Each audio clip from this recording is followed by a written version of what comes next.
భద్రకాళి నాగనిలయం. నా పేరు రమారాణి. ఇక్కడ నాగుల పంచమి రోజు ప్రతి సంవత్సరం మేమందరం కలిసి వస్తాము. ఇక్కడ చాలా పెద్ద పుట్ట ఉంటుంది, నాగేంద్ర స్వామి దేవాలయం ఉంది. ఇక్కడ పాలు పోసి నాగుల పంచమి రోజు పాలు పోసి మేము చాలా మంచిగా మొక్కుకుంటాము. పెళ్లి కాని వాళ్ళకు పెళ్ళిళ్ళు అవుతాయి, సంతానం కాని వాళ్ళకి సంతానం అవుతుంది. ఎలాంటి చికాకులున్నా చికాకులు తొలగిపోతాయి. ఈరోజు నాగుల పంచమి సందర్భంగా ఇక్కడ పాలు పోసిన పాలు తీసుకెళ్ళి మన అన్నదమ్ముల కళ్ళు కడిగితే చాలా మంచిది అని చెప్పేసి మేము కళ్ళు కడుగుతాము. దేవుడు మనకు ప్రత్యక్షంగా రాలేడు, కానీ మనకు ఒక కుటుంబం అని ఇచ్చారు. ఆ కుటుంబంలో అన్నదమ్ములు అక్క చెల్లెలు అని చెప్పేసి ఉంటారు. అయితే ఈ బంధాలను మనం ఎప్పుడు వదులుకోవద్దు. ఈ జనరేషన్లో చూసే బంధాలు అనేవి తగ్గిపోతున్నాయి.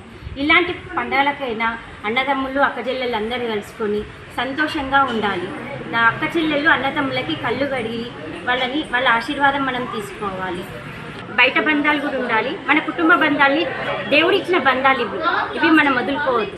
ఏదో క్షణికం, ఏదో కోపం వస్తుంది, కానీ ఒకరికి కోపం వచ్చినప్పుడు ఒకటి తగ్గిపోయి ఎప్పటిలాగా ప్రేమగానే ఉండాలి, కానీ మనం ఎప్పుడు విడిపోవద్దు. కుటుంబ వ్యవస్థ మనం వృద్ధి చేయాలి. On this auspicious day of Nagala Panchami, I wish all the ladies happy Nagala Panchami, and I wish they all stay collectively together peacefully throughout the year.